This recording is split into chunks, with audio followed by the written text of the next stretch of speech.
Hey everybody, welcome back. It's MJ here with Just Plain Fun, and I've got what I think is going to be a fun video. I'm going to show y'all some oddities, some shop-built goodies, and some creative repairs. Just some stuff to show off and talk a little bit about Stanley, mostly Stanley, as y'all know, and then a few other things. So without further ado, let's go ahead and hop in. So this is a Victor Bailey lever cap right here, and if you're not familiar with it, this was from a time when Leonard Bailey was on his own. He was not affiliated with the Stanley Rule and Level Company at the time when this was being produced. So this is what's called a medallion that's on this lever cap, and they're fairly hard to come by and they're not super common. And this one's actually in pretty good shape. It's got some good lettering. A lot of times these are worn down. But what we've got for an oddity here is someone actually took one of these medallions. I'm going to give them the benefit of the doubt and say it was probably cracked or damaged somehow, and they actually cut the outside portion away and left it with just the B there in the center with that Leonard Bailey, actually LB, but the Leonard Bailey insignia there. So pretty cool little thing. And so I haven't figured out exactly what I'm going to do with it yet, but it's just a cool little trinket or little item to have, you know, to honor Leonard Bailey. And next up, we'll talk about routers for a second. Y'all know that I'm kind of most of y'all know that I'm kind of a router fanatic and that I collect them. This is what a router should look like, maybe, if we want to go that route. Obviously an old school one.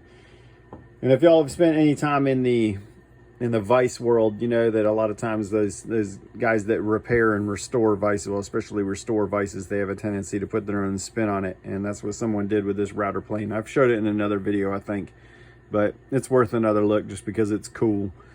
I'm going to give them the benefit of the doubt that maybe it was rusted real bad, and so they decided to go ahead and paint it and then do, you know, the letters up in gold. So I like showing it off because it's one of my favorite routers, and I think they did a really good job. But like I said, in the vice world, you know, they have a tendency to do that, like especially with those Wilton bullet vices, and they'll kind of put their own spin on it. And speaking of painting things, this is one that someone got a little creative with. I have no idea why, but somebody felt like the Stanley number 180 should be red instead of black, and so they went ahead and put a nice coat of paint on it.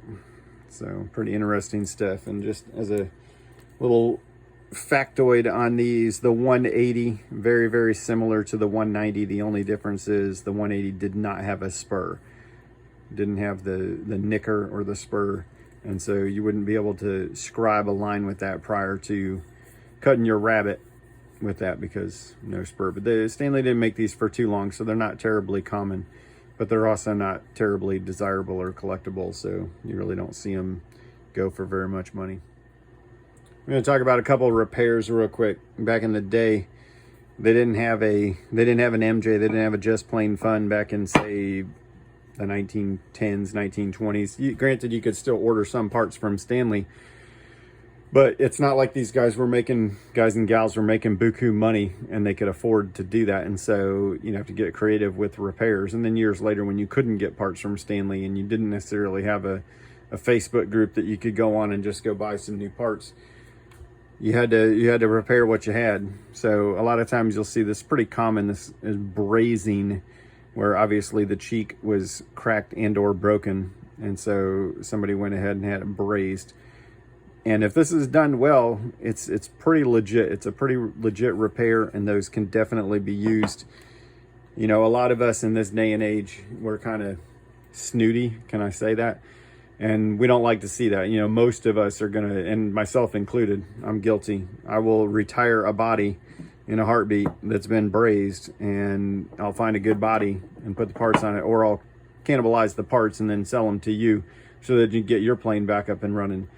But again, you know, it's kind of I'm tipping my hat to the old school folks from back before we lived in a disposable society. But don't have me getting philosophical with y'all. I will say that this is the actual lever cap off of my dedicated scrub. I've got a number 5 Stanley that I've converted into a scrub plane, and this is the actual lever cap off of it. So I am still using it. It still functions just as it should, and I love it. It's one of the ugliest. It is hands down the ugliest plane I own. But here's another one that's been repaired, as you can see, and this is from a 608 where somebody just didn't want to buy a new one or didn't want to give up on this one.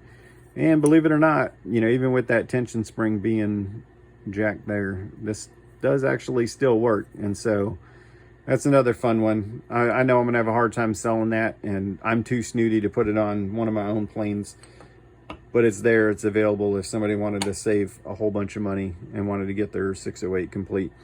And here's another braze job. This is a lot less common, but somebody just didn't want to give up on this frog. I'm going to give them the benefit of the doubt that they put a lateral on it after they repaired it, and then that's since come off. But somebody didn't want to give up on that. It's from a 5.5, so they're not altogether common. At the same time, they're not super uncommon. But it's a nice little repair there, and you can see it's a pretty decent job. I'm sure that that plane would still function as it should. And so nowadays, you've got Mike Muscat up there in New York that is doing some great repairs. And as a matter of fact, for the less common frogs, like a big number 8, he's actually done a similar repair, not to this extent on one of mine, but I had one where there was a crack here where the pin for the yoke goes through, and Mike got that all brazed up. The technology for repairs, I think, and the experience has come a long way since then. Some machinists can do a great job, and they can really do a good job of hiding the repair so that it's not super obvious while still making it functional. So it's functional and aesthetically pleasing. And speaking of repairs, here's another one that someone did.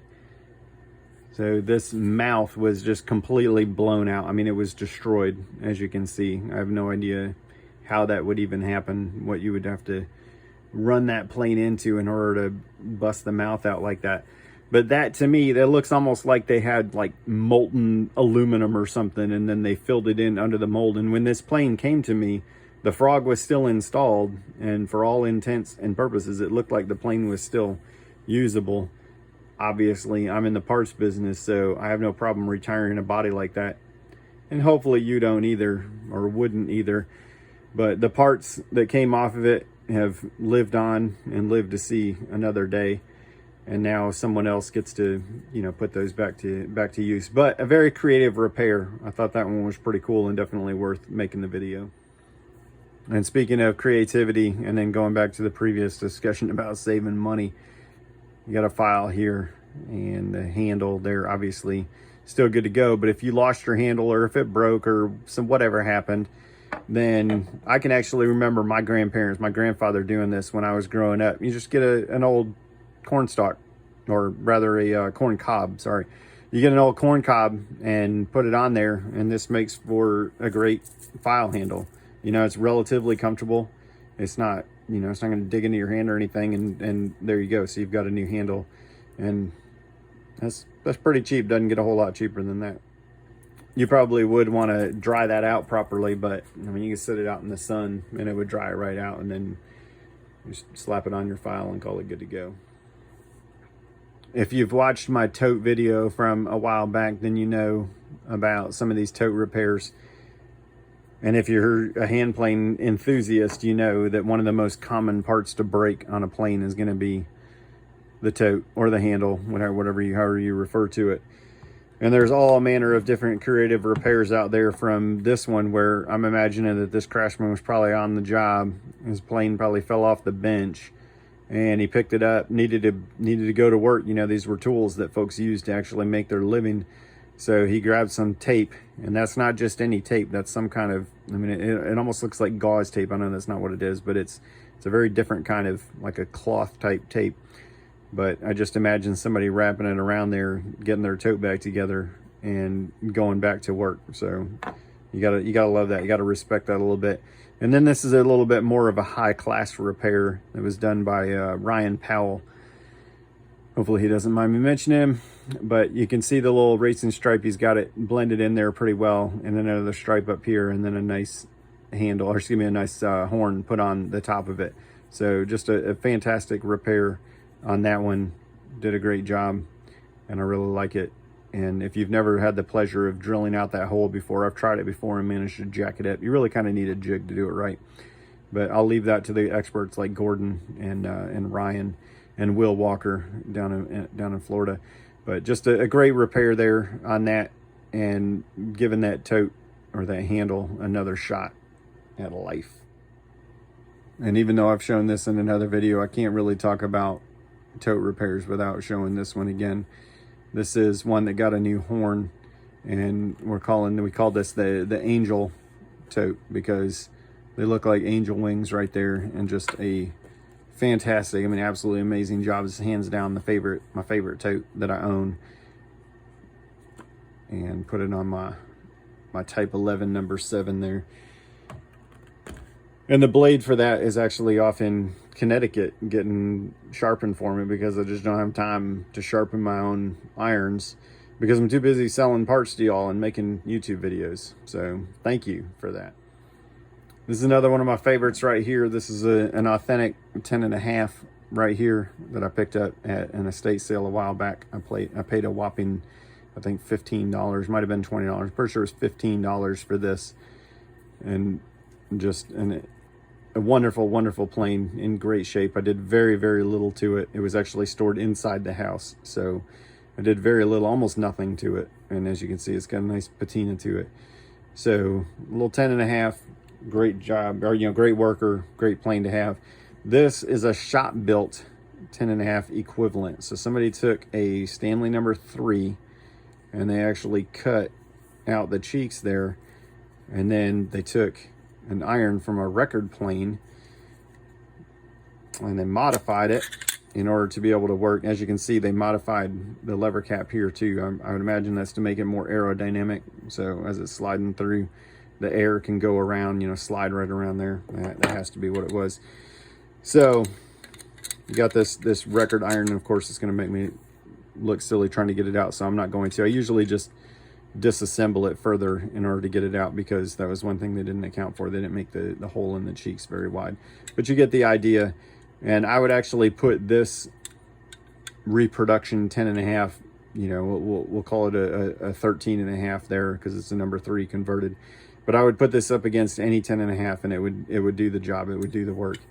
And as a matter of fact, I've had it for probably about 2, maybe 3 years now, and I've gotten my enjoyment out of it. I've used it, and it's a great plane, but it is time and is ready for it to go on to a new home. So if anybody's interested in owning a shop built number 10.5, 13.5, whatever you want to call it, this one is available. But mostly I just wanted to show it to y'all just because it's a very cool, very unique piece there.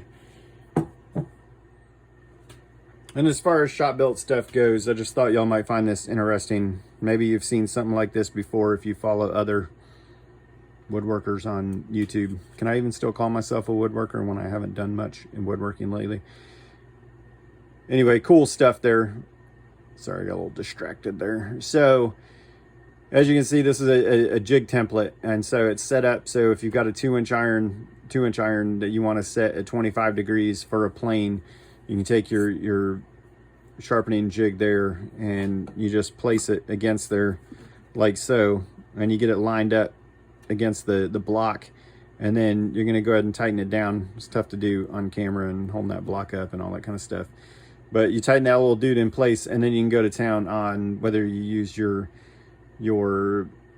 diamond stones or if you're using whatever kind of plate or your natural stones, etc., for whatever you're going to do, and you're going to be set at your 25 degrees. And so a very cool thing. This is definitely something that's worth investing the time. I got this at an estate sale, so I didn't have to make it myself, which was pretty convenient as well. This is the kind of thing that definitely you want to look for at estate sales, other people's jigs. And a wise person once said actually on Facebook that you can learn a lot from another man's jigs. So just something to think about. And let's revisit routers for a minute because there's no shortage of things to talk about how cool routers are. This is that one that I showed y'all earlier. And if you've been in the market for a router, if you bought one, they're prohibitively expensive. They're entirely too expensive. What we've got here is somebody who said, you know what, I'm not paying your router plane prices. I'm going to make my own.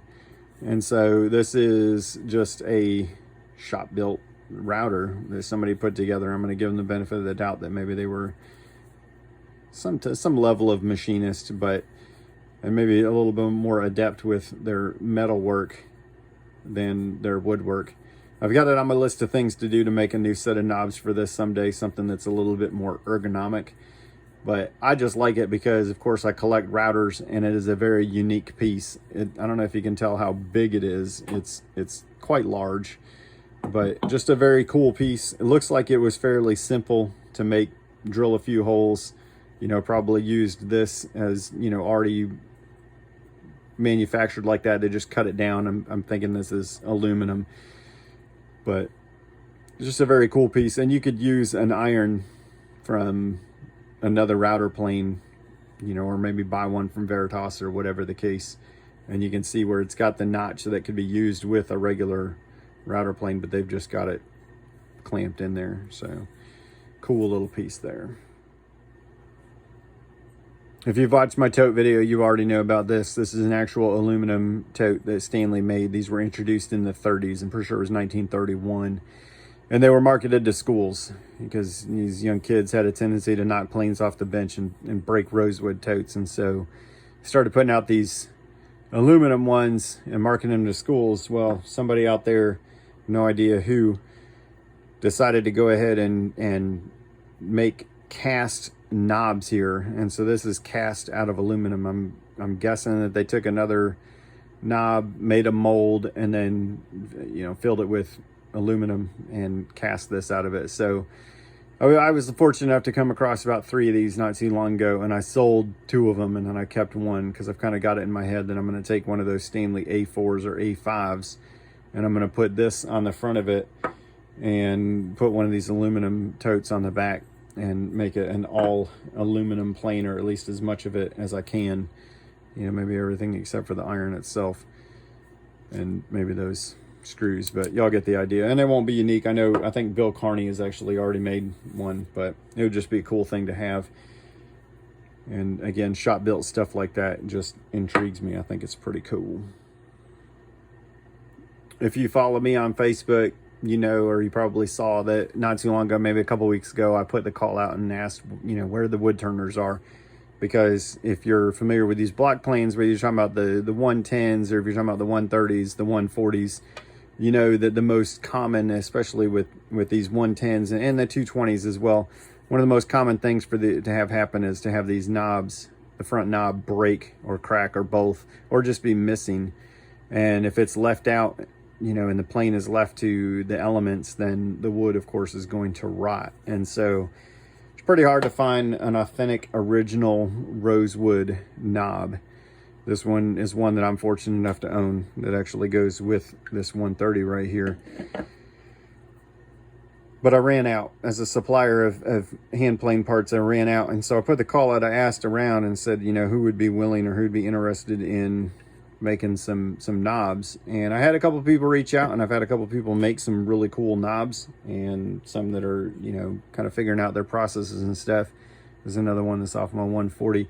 But one of the local guys here that lives not too far from me by the name of Mark, and I didn't talk to him ahead of time, so I won't list it to give his last name on this, but he took on the task and he made some, what I think are just some absolutely amazing front knobs. Just did a great job, and he's still working on some processes too. And part of the issue is mine. This is another little education piece. The size of this stud did either change some over the years, or there's some minor variance between the sizes from whether it's the 140 or the 130 or the 220 or whatever the case. But there is some slight variance in these, and we learned that the hard way because I sent him a template. I'm probably going into way too much detail for y'all, but what I'm getting at is these knobs are available and in limited quantities, because I'm not going to be, you know, putting Mark to work in a sweatshop making him, you know, or asking him to pump out 50 of these a week or something. But if it's something you're interested in, you know, by all means, let us know and we will make it happen. But as you can see, did a really good job of replicating the original there. You know, that's pretty solid. Keep going back to this Purple Heart one because that's my favorite one. But, you know, made out of various exotics like this Paduc right here. And so just some cool stuff. Shop built, you know, sticking with the theme of the video. By now y'all know that I like to save the best for last, and so that's what I've done here. This is another shop built one. When I posted pictures of this on Facebook a while back, And somebody coined the term exfill. You know, this is the opposite of an infill. And what this is an actual encasing, if you will, or whatever you want to call it. It's a block, an encasing, an exfill for you to store your plane in. And this was another thing that I picked up at an estate sale a while back. And it's just a really, really cool design. It's a really cool thing. You can see where they've got the little pocket for the heel to tuck into, and then, you know, for the toe to lay down in, and then you got the little slot for the blade. And what I thought was pretty cool is it's actually got these two holes drilled in the bottom as well. So I mean, I could imagine that you could either put that in your plane till and screw this to the plane till, and then you could remove it if you needed to, or you could put that in your toolbox and have it screwed down inside your toolbox, and then you could set your plane in it, and then you could go on the road and you wouldn't have to worry about your plane, you know, flopping around and anything getting broken or damaged. But this was one I was fortunate enough to come across, a number 7. It was stored in one of these. This is not the number 7 that was in there. This is my Type 11. And I did modify just a tiny, tiny bit to fit my Type 11 in there, but you get the idea. And I managed to pick that up along with this one for the number 4. He had a Union number 4 in this one. So of course I had to put my Type 11 in there because that's what's up. So if that's something that you're inspired to make, you know, let me know if you want to see some more pictures, and I'm happy to send them your way. Or if you can just go off of the video and reverse engineer it, then naturally you're welcome to do that as well. Just meaning that I don't think it's patented or anything crazy like that. As a matter of fact, I know it's not patented. So that is a wrap, ladies and gentlemen. I do want to just take a second and thank y'all for watching. I appreciate it. I appreciate y'all helping me get to up over 600 subscribers. We're well on our way to 1,000. As we get closer, I'll be announcing some details of the giveaway that I'll be doing when we hit 1,000 subscribers. But thanks everybody for watching. Thanks for sharing my videos. And I'm going to invite everybody to comment either here on YouTube or over on the Facebook page, Just Plain Fun, the parts division. And let me know which one of these oddities, mods, repairs, you know, shop built, which one of these was your favorite. I'm inviting everybody to go ahead and comment, and I will see y'all around. Thanks for watching.